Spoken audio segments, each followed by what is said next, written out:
you say don't think your way through the ballistic. Well, easier said than done if you're first learning this Yeah. all the time. And it is interesting, as going back to when you first spoke about it, is that differentiation of the ballistics, and that is kettlebells. I was on a podcast yesterday and somebody asked me that, and I've always had trouble to kind of curate an answer to the differentiation of kettlebells. And then I realized it's like, yeah, it's really the ballistics from there. It's like pressing, grinds and stuff, like it's really great in kettlebell work, but you can mimic that in some ways with other tools.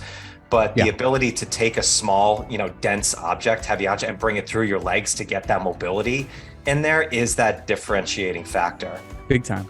Yeah. Yeah, and if you really want to take full control of that central element that kettlebell lifting offers, that really nothing else can approximate, you owe it to yourself to make every bit of the ballistic movements, meaning both the first half, the hinge, and then the second half, the arc. You owe it to yourself to treat them with equal amounts of focus. And so one of the big issues that I see with a lot of people is that it's through no fault of their own. They just the arc, they're just assumed to be able to know how to tame the arc at least reasonably well once they've done the hinge. But again, it's very rarely is it really focused on. And so I wanted to take the time in this book to be able to focus on it so that people could see how they could apply the exact same principles with different strategies and different tactics in order to help them make much, much faster progress, and just kind of in a way like bend time and space so that they don't have to do like what you mentioned, where it's just endless repetitions until they eventually figure it out.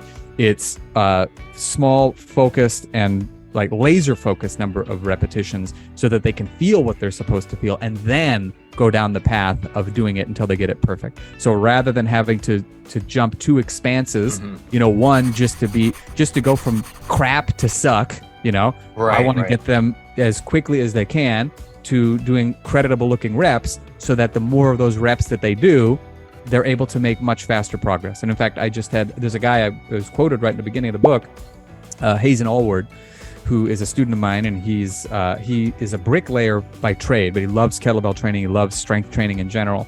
And he mentioned to me that he had started doing the drills from the book, and he's I think he's 48. And for the first time in his life, he did easy 32 kilo snatches for sets of 5, whereas he wasn't even close to doing a single one prior to that, if I recall his story correctly. And the only reason he stopped at 5 was because he had other things to do on his training agenda, and he just didn't want to wear himself out. So it really, really can help to fill in a lot of gaps, make sure that your strength and your technique is up to standard, and and I don't want to say work wonders or work miracles, because really all it is, it's a matter of doing intelligent work as opposed to just, we'll say dumb work done over and over until you eventually get it right. But the nice thing about it is that it's not just for kettlebell instructors, it's principally for kettlebell enthusiasts. And I think the value for kettlebell instructors is going to be helping them to learn how to help their students much faster than they would otherwise. Right. I want to ask you to elaborate a little more on what you said there. Like glutes is for the hinge, the back is for the arch, the arch, which I really love. And as you said, like feel what you're supposed to feel. Now, I assume when you say like when we tame the arc in the back, that feeling is we're really looking at the upper back more rather than the lower back. Is that what you mean? Bingo. Yeah.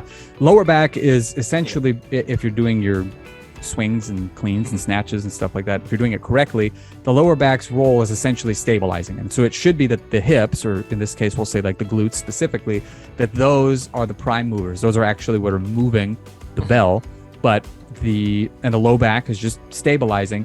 But it's really not uncommon for me to see people who, not just with the ballistic lifts, I think this is emblematic of a lot of other issues, they just like lock down their upper body.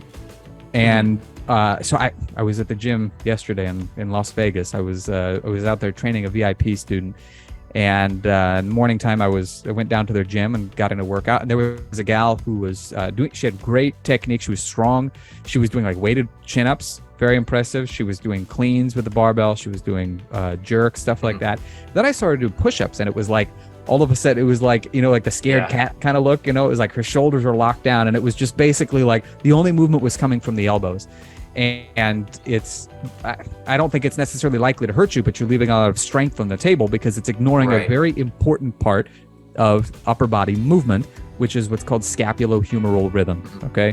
Which this isn't going to be on a test, so people, you don't have to remember the name, but basically, as the name would imply, your scapula, or your shoulder blade, and your humerus, the ball and socket joint of your shoulder, are supposed to move in tandem with one another in order to create the movements of the arm. So what happens a lot of times is that people end up with issues because their shoulder blade, they never really move their shoulder blades, or they deliberately lock them down, like when they're doing push-ups, pull-ups, things like that.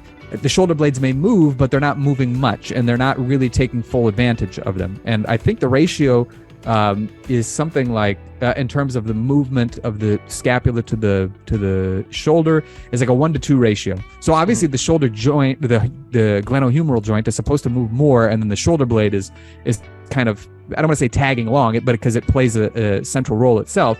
But think about that. Let's say your shoulder blade's not moving the way that it's supposed to because it's stuck, or because you're deliberately trying to lock it in place. Well, now all the movement that your shoulder blade is supposed to be doing to help you to accomplish a particular movement is being offloaded onto the shoulders. So it's no wonder that so many people have these shoulder issues.